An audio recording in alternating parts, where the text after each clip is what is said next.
Details చూస్తే కేంద్ర మంత్రి కిషన్ రెడ్డి మంగళవారం కరీంనగర్కు వెళ్లనున్నారు. జైల్లో ఉన్న బండి సంజయ్ను పరామర్శించనున్నారు. అలాగే బండి సంజయ్ కార్యాలయాన్ని సందర్శించనున్నారు. అనంతరం బండి సంజయ్ కుటుంబ సభ్యులను కిషన్ రెడ్డి పరామర్శించనున్నారు. కోవిడ్ నిబంధనలు ఉల్లంఘించడంతో పాటు పోలీసులపై కార్యకర్తలతో దాడి చేయించాలనే ఆరోపణలతో నమోదైన కేసుల్లో బండి సంజయ్కి కరీంనగర్ కోర్టు 14 రోజుల జ్యుడిషియల్ కస్టడీ విధించారు. దీంతో ఆయనను జిల్లా జైలుకు తరలించారు. ఉపాధ్యాయుల బదిలీలకు సంబంధించి రాష్ట్ర ప్రభుత్వం జారీ చేసిన జీవో 317ను సవరించాలంటూ కరీంనగర్లో జాగరణ దీక్షకు పూనుకున్న సంజయ్ను పోలీసులు ఆదివారం రాత్రి తీవ్ర ఉద్రిక్తతల మధ్య అరెస్ట్ చేసిన విషయం తెలిసిందే. ఆయనతో పాటు మరో 16 మంది బీజేపీ కార్యకర్తలను అరెస్ట్ చేసిన పోలీసులు వారిపై కేసు నమోదు చేశారు. బండి సంజయ్ జాగరణ దీక్ష భగ్నం చేసి అరెస్టు చేయడంపై నగరంలో బీజేపీ నాయకులు తీవ్రంగా స్పందించారు. ఈ సందర్భంగా నగర బీజేపీ అధికార ప్రతినిధి వీరేందర్ బాబు మాట్లాడుతూ, బీజేపీ అధ్యక్షుడు బండి సంజయ్ ఆదేశాల మేరకు జిల్లా అధ్యక్షులు తమ నివాసంలో జాగరణ దీక్ష కార్యక్రమం చేపడుతుంటే పోలీసులు దౌర్జన్యంగా అందరినీ అదుపులోకి తీసుకోవడం హేయమన్నారు. బండి సంజయ్తో పాటు అరెస్ట్ చేసిన బీజేపీ నాయకులను, కార్యకర్తలను బేషరతుగా విడుదల చేయాలని, 317 జీవోను సవరించాలని డిమాండ్ చేశారు. ప్రభుత్వ నిరంకుశ వైఖరిపై రాబోయే రోజుల్లో నిరసనలు ఉధృతం చేస్తామని చెప్పారు. ఇదే అంశంపై వీరేందర్ బాబుతో సిటీ విజన్ ప్రతినిధి బద్రి ఫేస్ టు ఫేస్. నిన్న జరిగినటువంటి బండి సంజయ్ గారి అరెస్టుకు నిరసనగా ఈరోజు రాష్ట్ర వ్యాప్తంగా బీజేపీ నాయకులు మరియు కార్యకర్తలు నిరసన కార్యక్రమం చేపట్టారు. అలాగే ఈరోజు మలక్పేట్ కాన్స్టిట్యున్సీలోని సైదాబాద్ డివిజన్లో తన నివాసంలో జాగరణ కార్యక్రమం చేపట్టినటువంటి భాగ్యనగర్ జిల్లా అధ్యక్షుడైనటువంటి సంరెడ్డి సురేందర్ రెడ్డి గారిని కొద్ది నిమిషాల క్రితమే అరెస్ట్ చేసి అంబర్పేట్ పిఎస్కి తరలించడం జరిగింది. అదే విషయమే మనము బీజేపీ స్పోక్స్మెన్ అయినటువంటి వీరేందర్ బాబు గారితో అడిగి తెలుసుకుందాం. విశేషాలు చెప్పండి. ఈరోజు భాగ్యనగర్ జిల్లా అధ్యక్షుడు ఆధ్వర్యంలో మరి నిన్న బండి సంజయ్ గారిని కరీంనగర్లో వారి ఆఫీస్లో, ఎంపీ ఆఫీస్లో ఏ విధంగా అయితే ఇల్లీగల్గా ఆయనని అరెస్ట్ చేసి మరి ఇబ్బంది చేసి, అరెస్ట్లో కూడా అనేక రకాల ఇబ్బందులు, కార్యకర్తలని అక్కడ లాఠీచార్జ్ చేసి మరి వారిని ఎంతో ఇబ్బంది చేసి అర్ధరాత్రి వారిని స్టేషన్ తరలించి బండి సంజయ్ దీక్ష చేస్తే దానికి వీరికి ఏమో అయిపోతుందో అర్థం అవ్వట్లేదు. ఒక రకమైన కోవిడ్ నామ్స్ అనేది ఎక్కడైతే ధర్నా జరుగుతుందో అక్కడే కోవిడ్ నామ్స్ అని. మరి మొన్న 31st నైట్లో కోవిడ్ నామ్స్ పనిచేయలేదే, పబ్బులు బార్లు అన్నీ తెరిచినాయే. మళ్ళీ నిన్న January 1st నాంపల్లి ఎగ్జిబిషన్ ఏదైతే ఉందో దాన్ని కూడా తెరవడం జరిగింది. అంటే అక్కడ కోవిడ్ నామ్స్ పనిచేయవా? మరి ఇక్కడ ఏ విధంగా అయితే న్యూ ఇయర్ సెలబ్రేషన్స్ చేసారో అక్కడ కోవిడ్ నామ్స్ పనిచేయవా? కాబట్టి ఒకటే ఇక్కడ క్లియర్గా తెలుస్తుంది, భారతీయ జనతా పార్టీ కార్యకర్తలపై ఏ విధంగా ఒత్తిడి చేసి వాళ్ళని ఇబ్బంది చేసి వాళ్ళని ఒక ఎంతో అందరినీ అరెస్ట్ చేయాలి, వాళ్ళపై కేసులు చేసి బెదిరించాలని చేస్తున్నారు. ఏ రకమైన బెదిరించాలని చూస్తున్నారో దానికి రెట్టింపై ప్రజలు, కార్యకర్తలు మరి ఇంకా పెద్ద ఎత్తున వచ్చి ఈరోజు ఈ ప్రభుత్వాన్ని బుద్ధి చెప్పడానికి ఇదేస్తుంది. ఈరోజు భాగ్యనగర్ జిల్లాలో సురేందర్ రెడ్డి గారు మా అధ్యక్షులు వారు సాయంత్రం 7 గంటల నుంచి దీక్ష ఇక్కడ ఈ స్థానంలో దీక్ష వహించారు. ఎందుకంటే బండి సంజయ్ గారు న్యాయంగా వారి ఎంపీ ఆఫీస్లో దీక్ష చేస్తుంటే వారిని ఇల్లీగల్గా 10 రకాల కేసులు పెట్టి వారిని ఈరోజు 14 రోజులు రిమాండ్ చేశారంటే ఇది ఈ ప్రభుత్వానికి అసలు ఎటువంటి సిగ్గు లేదు అసలు చెప్పాలంటే. ఇంకొకటి, ఈ పోలీస్ వ్యవస్థ అవుతుందో గుడ్డిగా వ్యవహరిస్తున్నది. బట్ ఇప్పుడైనా కళ్ళు తెరుచుకోండి. మీరు ఈ 317 జీవోని వెంటనే రద్దు చేస్తారా, లేదా రద్దు చేసిన దాకా భారతీయ జనతా పార్టీ టీచర్ల వంక ఉంటుంది. ఖబర్దార్ అని చెప్తున్నాము. ఇకనైనా మా బండి సంజయ్ గారిని వదిలేసి బయటికి రిలీజ్ చేసేంత మేము ఊరుకోము.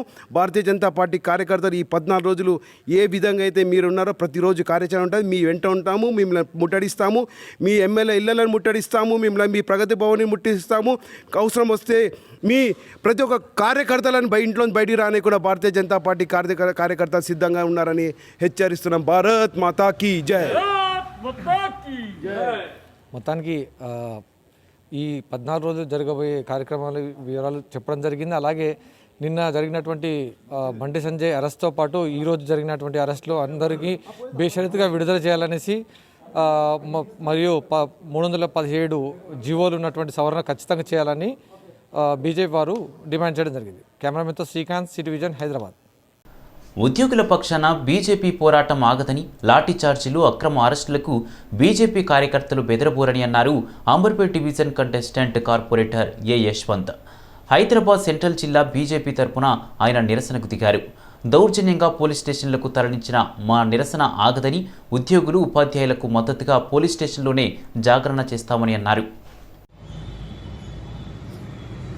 నిన్న రాత్రి జాగరణ దీక్ష పేరుతో భారతీయ జనతా పార్టీ అధ్యక్షులు శ్రీ బండి సంజయ్ గారు చేపట్టిన దీక్ష భగ్నం చేయడంతో పాటు అలాగే ఈడ్చుకొని అరెస్ట్ చేసి ఈరోజు అక్రమ కేసులు పెట్టి 14 రోజులు రిమాండ్ చేయడం జరిగింది. ఈ తెలంగాణ రాష్ట్రంలో ప్రభుత్వం ఉన్నదా లేకుంటే ఇంకేమైనా రజాకాల పాలన అని చెప్పేసి అడుగుతున్నాం. ఈరోజు ఉద్యోగుల కోసం మేము దీక్ష కూర్చుంటే మమ్మల్ని ఏదో రకంగా ఏదో ఇబ్బంది పెట్టి మమ్మల్ని అరెస్ట్ చేస్తున్నారు. మొన్న నల్గొండలో 3000 మందితోని ఈ కొడుకు కేటీఆర్ వెళ్తే అక్కడ కోవిడ్ నిబంధనలు ఉండవు. అక్కడ చంద్రాయనగుట్టలోని ఫ్లైఓవర్ ఇనాగ్రేషన్ చేస్తే అక్కడ కోవిడ్ నిబంధనలు ఉండేవి. అర్ధరాత్రి బారు తెరిచి చిందులేస్తుంటే దానికి కోవిడ్ ఉన్నది. కానీ ఈరోజు భారతీయ జనతా పార్టీ నాయకులు, కార్యకర్తలు ప్రజల కోసం పోరాడుతుంటే మాత్రం ఈరోజు కోవిడ్ నిబంధనలు గుర్తుకొస్తాయి. కాబట్టి ఇవన్నీ కూడా కేసీఆర్కి బుద్ధి చెప్పే రోజులు ఇవన్నీ కూడా. కాబట్టి ఖబర్దార్ కేసీఆర్, ఖబర్దార్ టీఆర్ఎస్ గవర్నమెంట్. మీరు ఎంత చేసినా కానీ ఈరోజు భారతీయ జనతా పార్టీ ఏం చేయలేరు. కార్యకర్తలు నరాలన ఈరోజు ప్రతి జిల్లాలో కూడా ఈరోజు అగ్గి గుగ్గిలమై ఉన్నారు. కాబట్టి మీరు ఎంత చేసినా భారతీయ జనతా పార్టీ కార్యకర్తలు ఏం చేయలేదని చెప్పేసి డిమాండ్ చేస్తున్నారు. భారత్ మాతాకి. పండిన పంటకు గిట్టుబాటు ధర రాక రైతులు తీవ్రంగా నష్టపోతున్నారని కిసాన్ కాంగ్రెస్ స్టేట్ ప్రెసిడెంట్ అన్వేష్ రెడ్డి అన్నారు. రైతన్నలు తీవ్రంగా నష్టపోతుంటే రైతు బంధు సంబరాలు చేయాలని మంత్రి కేటీఆర్ చెప్పడం సిగ్గుచేటన్నారు. రైతుల పక్షాన తాము పోరాటం చేస్తున్నట్లు అన్వేష్ రెడ్డి చెప్పారు. రైతు బంధు సంబరాలు చేయమని మంత్రి కేటీఆర్ చెప్పడాన్ని ఆయన ఖండించారు. ఒకవైపు మిర్చి, పత్తి పంట నష్టంతో రోజుకు 2-3 రైతులు ఆత్మహత్యలు చేసుకుంటున్నారని తెలిపారు. బలైన రైతు శవాలపై సంబరాలు చేసుకోవాలా అని అన్వేష్ రెడ్డి ఆందోళన వ్యక్తం చేశారు.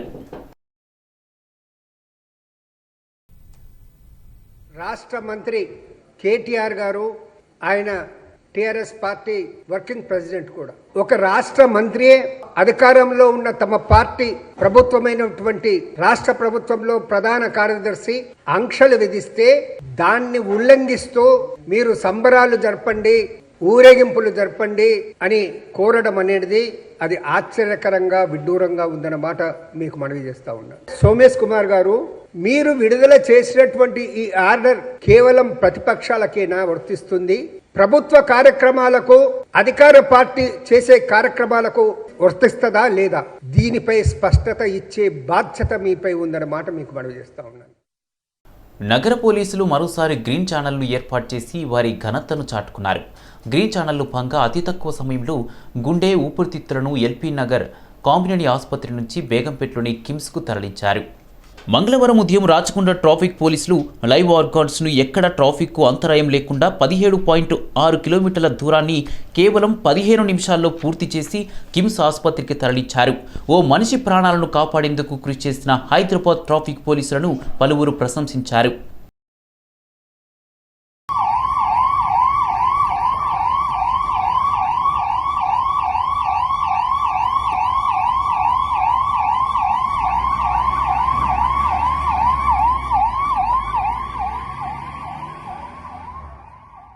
కరోనా కేసులు పెరుగుతున్న నేపథ్యంలో కమిషనరేట్ కార్యాలయంలో పనిచేసే ఉద్యోగులు కమిషనరేట్ కార్యాలయానికి వచ్చేవారు కోవిడ్ నిబంధనలు తప్పనిసరిగా పాటించాలని, మాస్కు లేకుండా లోనికి రావద్దని నగర పోలీస్ కమిషనర్ సివి ఆనంద్ సూచించారు.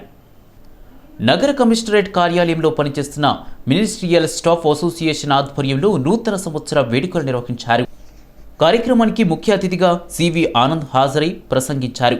కమిషనర్ కార్యాలయానికి వచ్చే ప్రతి పౌరుడు సంతృప్తి చెందే విధంగా ఉద్యోగుల పనితీరు ఉండాలని అన్నారు. అదే సమయంలో ఉద్యోగులు తమ ఆరోగ్యం పట్ల తగిన జాగ్రత్తలు తీసుకోవాలని సూచించారు. విధుల్లో అశ్రద్ధ వహిస్తే తగిన చర్యలు తీసుకుంటామని హెచ్చరించారు.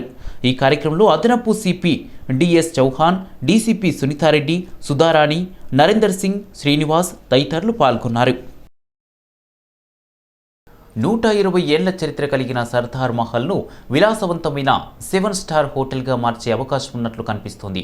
ఈ క్రమంలో సర్దార్ మహల్లో ఉన్న జిహెచ్ఎంసీ కార్యాలయాన్ని ఫుల్బాగ్లోని కొత్త భవనానికి మారుస్తున్నట్లుగా సమాచారం. అయితే గ్రేటర్ హైదరాబాద్ మున్సిపల్ కార్పొరేషన్ నుండి నిధులు పొందుతున్న Quli Kutub Shah urban development authority కూడా ఈ వారసత్వ నిర్మాణాన్ని మ్యూజియంగా మార్చాలని యోచిస్తున్నట్లు తెలుస్తోంది.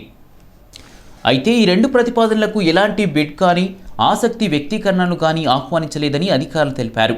రెండు ప్రతిపాదనలు తోసిపుచ్చలేమని, పరిస్థితులకు అనుగుణంగా వాటిలో ఏదో ఒక ప్రతిపాదనను తీసుకుంటామని అధికారులు అంటున్నారు. ఈ క్రమంలోనే సర్దార్ మహల్లో ఉన్న జిహెచ్ఎంసీ కార్యాలయాన్ని ఫుల్బాగ్లోని కొత్త భవనానికి మారుస్తున్నట్లు సమాచారం. ఇప్పటికే జిహెచ్ఎంసీకి ఖాళీ చేయాలని ఉత్తర్వులు అందాయి. అయితే ప్రస్తుతం యాకత్పురాలోని వార్డ్ నెంబర్ 17కి పరిమితమైన సిబ్బందిని త్వరలో ఫుల్బాగ్లోని జిహెచ్ఎంసీ జోనల్ కార్యాలయానికి మార్చనున్నారు. ఇది కాకుండా పాతేర్గట్టి నుంచి మచిలీ కమాన్ వరకు మరమ్మతులు, రోడ్డు విస్తరణ పనులు ఇప్పటికే ప్రారంభమయ్యాయి. మచిలీ కమాన్ పునర్నిర్మాణం చివరి దశలో ఉంది. ఇక ఈ సర్దార్ మహల్ను 1900లో నిజాం 6వ మీర్ మహమూద్ అలీ ఖాన్ తన భార్య సర్దార్ బేగం కోసం యూరోపియన్ శైలిలో నిర్మించారు. సర్దార్ బేగంకు ఈ నిర్మాణం ఇష్టం లేకపోవడంతో ఆమె అక్కడ ఉండలేదు. అయితే ఆ భవనానికి ఆమె పేరు పెట్టారు. 1965లో ఆస్తి పన్ను బకాయిల కారణంగా హైదరాబాద్ మున్సిపల్ కార్పొరేషన్ సర్దార్ మహల్ను స్వాధీనం చేసుకుంది. దీనిని heritage convention committee, Indian national trust for art and cultural heritage వారు వారసత్వ నిర్మాణంగా ప్రకటించారు. ఇక ఓల్డ్ సిటీకి చెందిన వారసత్వ కట్టడాలను 7 స్టార్ హోటల్గా మార్చిన చరిత్ర ఇప్పటిది కాదు. ఒక ప్రముఖ హోటల్ చైన్ సంస్థ ఇప్పటికే చౌమా హల్లా ప్యాలెస్ను స్వాధీనం చేసుకుంది. మరో చారిత్రక అద్భుతం ఫలక్నుమా ప్యాలెస్ను తాజ్ గ్రూప్ హోటళ్లకు అప్పగించింది. 2 రాజభవనాలు నిజాం వారసులకు చెందిన ప్రైవేట్ ఆస్తులే. అయితే సర్దార్ మహల్ జిహెచ్ఎంసీ ఆధీనంలో ఉన్నందున జనరల్ బాడీ మీటింగ్లో తీర్మానం చేసిన తర్వాత, లేదంటే నేరుగా ప్రభుత్వ ఉత్తర్వు ద్వారా దానిని ప్రైవేటు మేనేజ్మెంట్కు అప్పగించవచ్చని అనుకుంటున్నారు. అయితే దీనికి హై లెవెల్ అనుమతులు అవసరమవుతాయని అనుకుంటున్నారు. హైదరాబాద్ నగరానికి చెందిన ఓ జర్నలిస్ట్ పరిశోధకురాలి వివరాలను బుల్లీబాయ్ యాప్లో పోస్ట్ చేసినందుకు సైబర్ వేధింపులపై హైదరాబాద్ నగర పోలీసులు ఫిర్యాదు అందుకున్నారు. సోమవారం నగరానికి చెందిన బాధితురాల నుంచి ఫిర్యాదు అందిందని సైబర్ క్రైమ్ విభాగం ఈ యాప్ను రూపొందించిన వ్యక్తులను గుర్తించేందుకు ప్రయత్నాలు ప్రారంభించిందని Hyderabad police commissioner C V Anand తెలిపారు. ఇప్పటికే న్యూఢిల్లీ, ఉత్తరప్రదేశ్లోనూ ఇలాంటి ఫిర్యాదులు నమోదయ్యాయి. ఈ యాప్లో ముస్లిం కమిటీకి చెందిన మహిళల ఫోటోలను పోస్ట్ చేసి వారిని వేలం వేస్తారు. ఇంతకుముందు సుల్లీ డీల్స్ అనే యాప్ కూడా ఇదే చేసింది. ప్రస్తుతం పలువురు ముస్లిం మహిళల ఫోటోలు బుల్లీబాయ్లో ఓపెన్ సోర్స్ ప్లాట్ఫామ్ గిట్ హబ్లో అప్లోడ్ చేయబడ్డాయి. ఇది ట్విట్టర్లో తీవ్ర ఆగ్రహానికి కారణమైంది. తాజాగా హైదరాబాద్లోని దీని ఆగడాలు పెరుగుతుండటంతో ఎంఐఎం పార్టీ అధినేత అసదుద్దీన్ ఓవైసీతో సహా ముఖ్యమంత్రి కె చంద్రశేఖరరావు, ఐటీ శాఖ మంత్రి కేటీ రామారావు, డీజీపీ మహేందర్ రెడ్డి చర్యలు ప్రారంభించారు. అయితే దీనిపై ఒక సింబాలిక్ ఎఫ్ఐఆర్ మాత్రమే సరిపోదని, నిందితులను అరెస్ట్ చేయాలని, సిఐ సెల్ యాంటీ రాడికలైజేషన్ విభాగం సేవలను ప్రభుత్వం వినియోగించుకోవాలని ఓవైసీ ట్విట్టర్లో పేర్కొన్నారు. मैं खालिदा परवीन, सोशल एक्टिविस्ट हैदराबाद। आज 3 जनवरी 2022 यहाँ साइबर क्राइम में आके कंप्लेंट करने के लिए आई, केस फाइल करने के लिए आई, जो सुल्ली डील्स और बुल्ली बाय के नाम से ट्विटर पे मुस्लिम वुमेन्स को सेल कर रहे हैं, ऑक्शन कर रहे हैं। इससे पहले 3-4 महीने पहले सुल्ली डील्स के नाम से कुछ लोगों के नाम आया था और वो लोग कुछ कंप्लेंट करने की कोशिश करे, कुछ FIR हुआ, लेकिन कोई काम बाज़ाब्ता नहीं होने की वजह से दोबारा बुल्ली बाय के नाम से 111-12 लोगों का नाम फिर मुस्लिम वुमेन्स के हैंडल्स लेकर वुमेन को सेल करने की कार्रवाई कर रहे हैं। तो हम हैदराबाद से 2 लोग विक्टिम है इसका, मैं और एक मुस्लिम लेडी है, और हम लोग केस फाइल करे हैं, FIR हो गए हैं। हम इसको परस्यू करेंगे, इस तय तक जाएंगे, अब इसको बीच में छोड़ने वाले नहीं हैं। FIR होने के बाद लीगल प्रोसीडिंग जो भी होगा हम डट के करेंगे और हमको पूरा उम्मीद है कि तेलंगाना पुलिस पूरे कोऑपरेशन के साथ हम इसको तय तक पहुँचकर कल्प्रिट्स को हैदराबाद लाएंगे। Thank you. కరోనా వ్యాప్తి ఒమిక్రాన్ కేసుల పెరుగుదలతో పండుగ ప్రయాణం సాఫీగా ఆరోగ్యంగా సాగేలా ఏర్పాట్లపై తెలంగాణ ఆర్టీసీ దృష్టి సారించింది. సంక్రాంతి పర్వదినం నేపథ్యంలో సొంతూళ్లకు వెళ్లే ప్రజల సౌకర్యార్థం ఆర్టీసీ ప్రణాళికలు రూపొందించింది. మొత్తం రాష్ట్ర వ్యాప్తంగా 4360 ప్రత్యేక బస్సులను నడపాలని టీఎస్ఆర్టీసీ నిర్ణయించింది. ఇందులో 590 సర్వీసులకు రిజర్వేషన్ సౌకర్యం కల్పించింది. కరోనా వ్యాప్తి నేపథ్యంలో నిబంధనలు పాటిస్తూనే పండుగ ప్రయాణాలు సాఫీగా సాగేలా ఏర్పాట్లపై దృష్టి సారించింది. ఆదిలాబాద్, ఖమ్మం, భద్రాచలం సెక్టర్లతో కలిపి ఏపీలోని 30 పట్టణాలకు, కర్ణాటక, మహారాష్ట్ర, ఛత్తీస్గఢ్లకు రాకపోకలు సాగించే బస్సులకు రిజర్వేషన్ అందుబాటులోకి తెచ్చింది. అవసరమైతే అప్పటికప్పుడు సర్వీసుల సంఖ్య పెంచేందుకు టీఎస్ఆర్టీసీ కసరత్తు చేస్తోంది. హైదరాబాద్ అంతర్జాతీయ విమానాశ్రయంలో ఇంటర్నేషనల్ డిపార్చర్స్ విభాగం దగ్గర విదేశీ కరెన్సీని గుర్తించారు. సిఐఎస్ఎఫ్ ఇంటెలిజెన్స్ బృందం చేపట్టిన సాధారణ తనిఖీల్లో ఈ విషయం వెలుగు చూసింది. ఎయిర్ అరేబియా ఫ్లైట్ నెంబర్ G9767లో షార్జాకు వెళ్లబోతున్న ప్రయాణికుడు 24 ఏళ్ల భారతీయుడు మహమ్మద్ నసీర్ చెక్ ఇన్ చేసే క్రమంలో ఈ తనిఖీ జరిగింది. అనుమానం వచ్చి అతని బ్యాగ్ని భౌతికంగా తనిఖీ చేస్తున్న తరుణంలో బ్యాగ్లో 34.49 లక్షల భారతీయ కరెన్సీకి సమానమైన సౌదీ రియాల్స్ బయటపడ్డాయి. అయితే నజీర్ ఆ మొత్తాన్ని కస్టమ్స్కు అప్పగించారు. దీనిపై విచారణ చేపట్టిన ఇంటెలిజెన్స్ బృందం పూర్తి వివరాలు సేకరించిన తర్వాత తగిన చర్యలు తీసుకుంటామని తెలియజేశారు.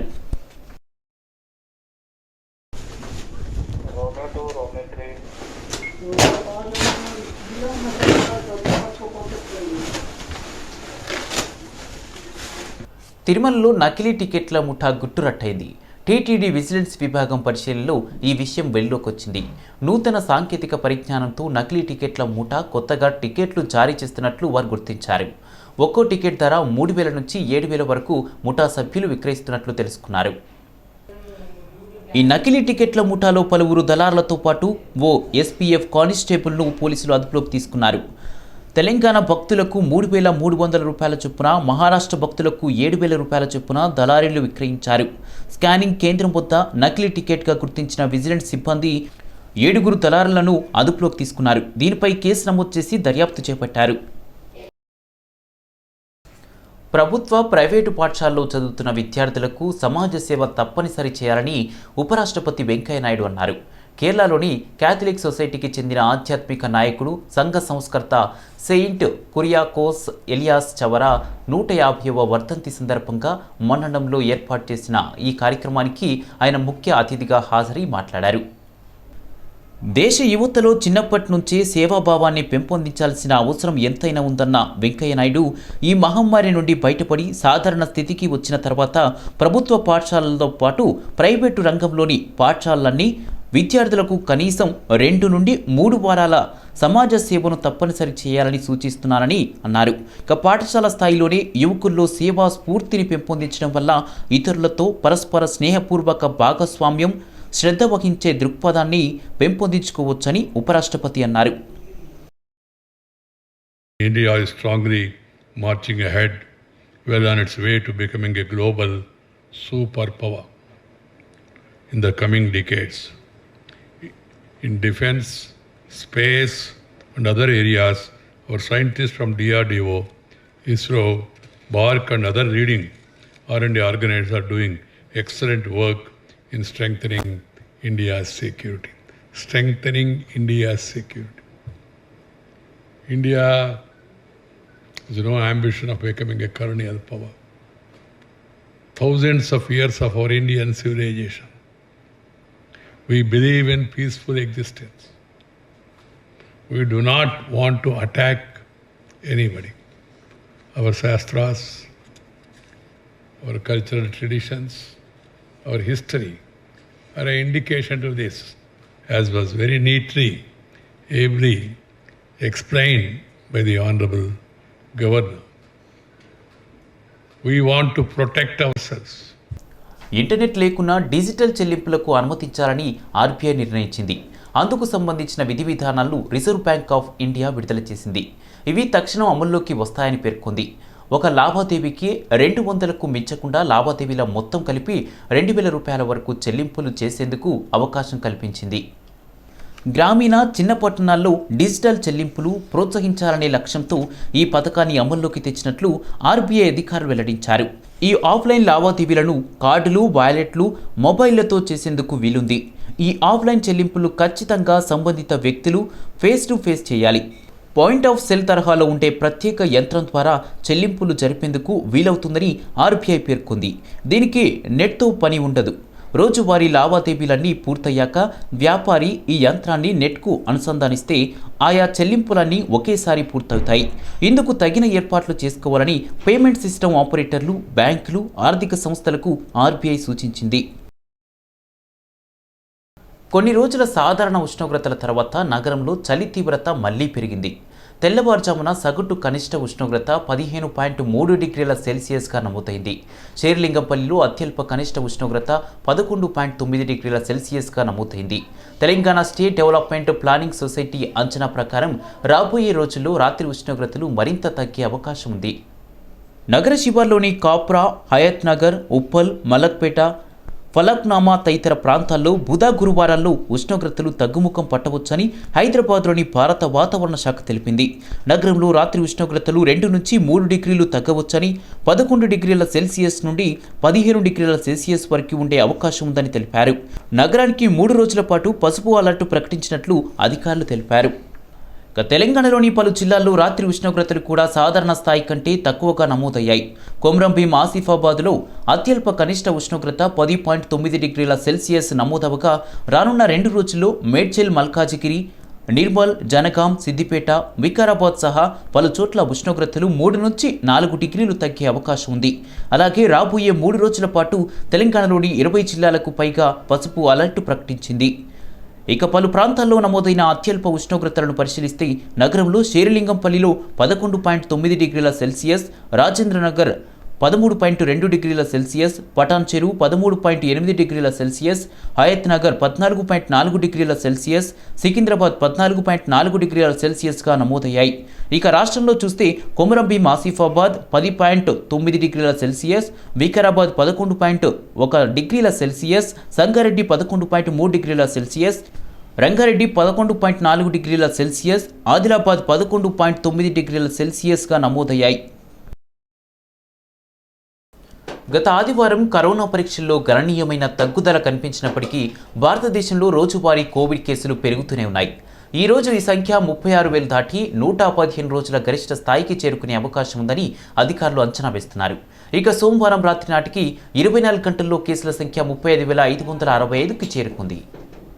టైమ్స్ ఇండియా కోవిడ్ డేటాబేస్ ప్రకారం గత సంవత్సరం సెప్టెంబర్ 10న దేశంలో అత్యధికంగా ఒకే రోజు 37,868 కేసులు నమోదయ్యాయి.